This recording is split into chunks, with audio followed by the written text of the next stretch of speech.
אז תודה רבה שאתם הזמנתם אותי. אמ, אז שלום לכולם, שמי רפאל רובנס, אני מהמקור מאמסטרדם, מהולנד, ועליתי לפני כמעט 5 שנים לישראל. אני הפאונדר של Memomate, ובעצם מה שאנחנו עושים, אנחנו עכשיו עוזרים בתי אבות ובתי חולים וכל מיני ארגונים אחרים בארצות הברית לתקשר עם האנשים הכי חשובים שלהם, שזה בעצם הפציינטים, המשפחות של הפציינטים והעובדים שלהם. ומה שאני רוצה לספר לכם עכשיו ברבע שעה הקרובה, איך התחלנו את הסטארט-אפ ומה למדנו כאילו בזמן הזה, ואיך כל הלימודים האלה, איך הפכנו את זה לבעצם חברה חדשה. אז הסטארט-אפ שלנו לא בדיוק התחיל בהאקתון, זה כבר התחיל קצת, כאילו כמה חודשים לפני, אבל התחלתי עם ההאקתון הזה בגלל, דיברתי עם איזה קרן, אני שכחתי את השם, והם הכירו אנשים מההאקתון הזה, והם הם אמרו לי שאני צריך כאילו לעשות את זה, זה היה הרעיון אז. אז בזמן הזה, במרץ 23, הרעיון היה ככה, הסבא וסבתא שלי הם היו בבתי אבות, הם ניצולי שואה, ואחרי שסבא שלי נפטר, סבתא רצה לכתוב סיפור חיים. והם שאלו אנשים שעבדו בבתי אבות שם אם הם יכולים לעזור לה, והיה חוסר של עובדים ולא היו מתנדבים, ואז סבתא התקשרה אליי, אמרה לי, רפי תהיה נכד טוב, תעזור לי עם הפרויקט הזה. אמ, אז אני בזמן הזה אני שאלתי את אורי שהוא חבר טוב שלי ופתחתי איתו סטארט-אפ גם לפני זה, ושאלתי אותו, היי, אתה יכול אולי לבנות AI Autobiographer, שזה היה בעצם AI שמתקשר את סבתא שלי ומראיין אותה על הסיפור חיים שלה והופך את זה לביוגרפיה. ובנינו את זה, ואז ראיתי שסבתא שלי מדברת כמה שעות עם ה-AI הזה. זה היה באמת חודשיים אחרי ChatGPT עלה לשוק. ודיברה כל כך הרבה שעות עם ה-AI הזה. ואז חשבתי, והיא גם אמרה לי שזה ממש עזר לה לזכור דברים, וחשבתי שזה היה ממש מעניין כשהיא אמרה את זה. וחשבתי לעצמי, אולי המוצר הזה יכול לעזור אנשים מבוגרים, כאילו לזכור דברים קצת יותר טוב, אז לשפר את הקוגניציה שלהם.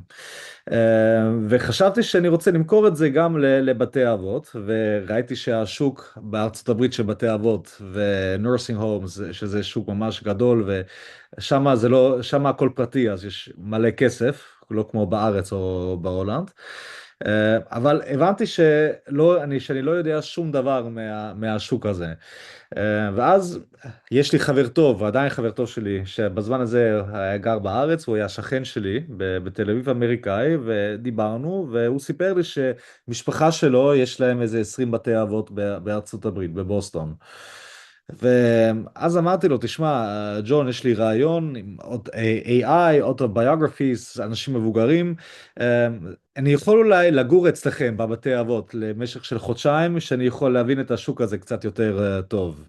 אז הוא אמר, אתה, כאילו במילים שלו, you're fucking crazy, but תעשה מה שאתה רוצה, הבית האבות שלנו זה הפלייגראונד שלך, תעשה מה שאתה רוצה.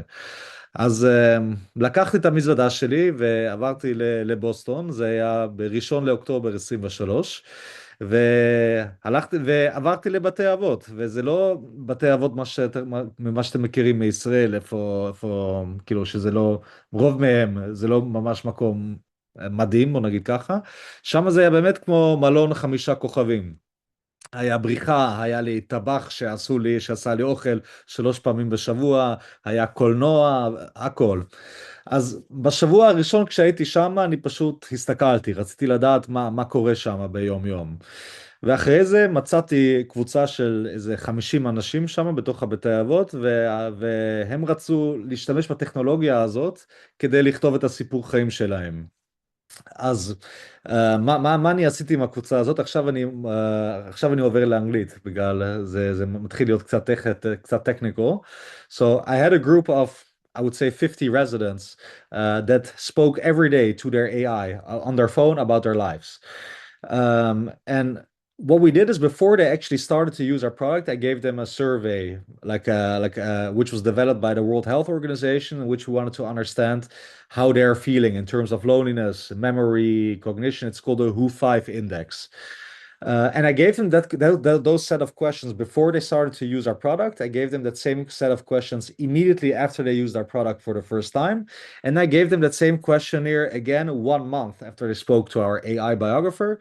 And I wanted to understand what were the short-term improvements, the longer-term improvements. And I compared those results to a group of people in that retirement community that didn't want to speak to an AI at all. And we found out that those group of people that they, I don't know, reported a significant reduction in loneliness. They said that their memory improved and much more. So we wrote a case study about this. We were able to get some funds from investors, but very quickly I learned two things.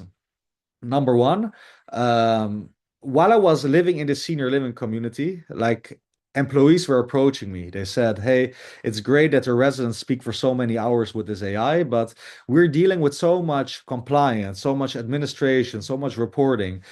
Can't we use your technology to make our lives a little bit easier?" And then I also realized that from a business point of view, like if I'm the owner of such a nursing home or retirement community, which is basically a real estate business, they're gonna look at the bottom line. Like, is this generating revenue for me? Like, am I gonna get money from this? Or is this solving my staffing problems? Ophir just touched upon this about the caregiver shortage, that there's barely anyone to take care of the older adults. So if they are reviewing a technology product, they will think, as I said, is this going to generate money for me or is this solving the staffing issues? And if it doesn't tick one of those two boxes, it's a nice product, it's a nice idea, but it's not a priority for them. They're not gonna pay, they might pay something for it, but limited, or not pay at all. And as I said earlier, so employees were approaching me. They said, "Hey, it's great that the residents speak to this AI, but we have so much administration. Can you help us with this?" And then I asked them, what is taking you so much time? What is something that is very time consuming for you? And they told me that they're required by law to do satisfaction surveys, shelonim. So they have to ask their employees, their patients, a bunch of questions like, what do you think about the doctor? What do you think about the food? And actually, people from the government, they come in to check if they do this. And if they don't do this, they have a big problem. And I asked them how they were currently approaching this. And they would either do this on a piece of paper. So just imagine, guys, there are 1,000 patients there. They would have to print 1,000 papers, go to all of the patients, collect it, and manually enter it into an Excel sheet, would take them months.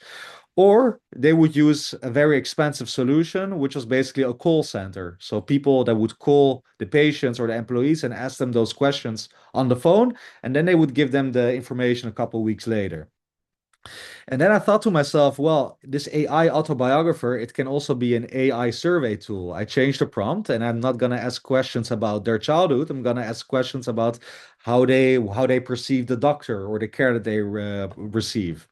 And suddenly I saw, hey, I'm solving a problem here, because the having documenting the life stories of people, it's beautiful, it's meaningful, but in the end, if I'm the owner of a retirement community, I couldn't care less if my residents have a life story or not. That's just the hard truth here. So we saw that the money that they wanted to pay, it came also from a different budget. So it came from the compliance budget. It didn't come anymore from, let's say, the activities budget. So there was way more money out there. And we also saw that we were solving a problem in a sense that what those surveys, it took them before like a couple of months to administer them and to analyze the results. And in our case, this was happening in a matter of seconds. So that was a major improvement that we made to the product. And afterwards, we also saw that we were starting to grow. I don't want to call rapidly, but we started to grow steadily, and we started to be able to receive more investments from investors in the US and Israel with that survey use case. But then something interesting happened. I would say 8 to 9 months ago, I was at a conference and a customer of mine approached me and they said like, we love your surveys. It really helps us. But I think that your technology can help us with a major issue that we're facing. I said, well, tell me more about it. And they said that they are dealing with thousands of job applicants per month. right? So caregivers, cleaners, you name it. And their recruiters are just doing a bad job because they cannot deal with the volume. And a lot of the people that start to work, they leave within a couple of days. So they spend a lot of money on job ads, and they also spend a lot of money on retention. That's how it's called. And then at some point I realized is that at this day and age, now that the population is getting older and older, is that for those retirement communities and nursing homes, the game has changed. So they're not competing for patients anymore because there's plenty of them. They're competing to hire staff. And they're competing to hire people that will take care of their patients. And that's their major problem. And how it basically works today is that they receive thousands of applications per month because now with Indeed you can just automatically apply for 100 companies at the same time. So what happens is that after they apply, it usually takes them like a week to follow up with them, and by the time that they follow up with them with those candidates, they're not available anymore because they start to work for the company that will call them first. That's how it works. So what do we do there? It's basically how we converted, we became an AI job interviewer for healthcare, meaning that whenever a candidate applies for a job, whether it's in the middle of the night or on Yom Kippur or on Shabbat, it doesn't matter. After they press on I apply for this job, within 2 minutes, our AI calls them, we interview them, and we automatically schedule meetings at that facility and give them job offers. And we just see that our AI recruiters are really outperforming human recruiters on multiple layers. We interview 6 times more people than their human recruiters were doing. We're hiring 4 to 5 times more people than they were doing. And we also see that the retention, meaning how many days do they stay with that company, it's also getting much better.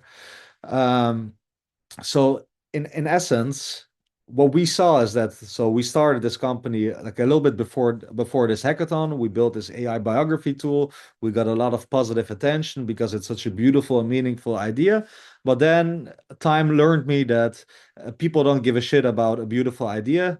If you want to make this a successful business, you actually need to solve a problem for the customer. In our case, our customer was not the older adult, it was like the healthcare organization. And if you don't solve a problem for them, then it's just simply not a priority for them, and they will not pay you, or they will pay you not an amount that you're going to be very happy with. So we shifted. We actually took a different approach. We didn't take, and this is something what we hear often from Israeli companies, because everybody is so technically skilled. They come from Shmone Matayim and all of these things. So everything evolves around the technology. But especially in this industry, you should not enter with the vision that I have the best technology and here you use it. This is how you should do it. Especially in healthcare, because things are so fluid and flexible. It's good to have a different approach where you basically come in, hey, I think there's a problem. For instance, there's a shortage of staff. What are some of the problems and what are some of the workflows that are taking them a lot of time, and how can I build a technology that actually helps our customer save money and provide better care? And that's where we at right now with the hiring solution, where, as I said, we found out that they're not competing for patients anymore, they're competing for staff. And we just see that we are when they use our solution, that they can basically get rid of half of their recruiters, and we just do a much better job there. So I think I just spoke for 15 minutes. So if there's any questions or anything like that, you can of course ask me now. I put here my contact details for you, so you can reach out to me on WhatsApp or LinkedIn or email, whatever you guys prefer. Um, so again, as a lesson, what I want to say is that you can start with a good idea, but just make sure that the idea that you have actually solves a problem. And it's much easier said than done. It took me 2 years to kind of understand that. But once you understand it, makes things much easier. So, אופיר, thank you so much. תודה רבה שהזמנת אותי לאירוע הזה, היה ממש כיף.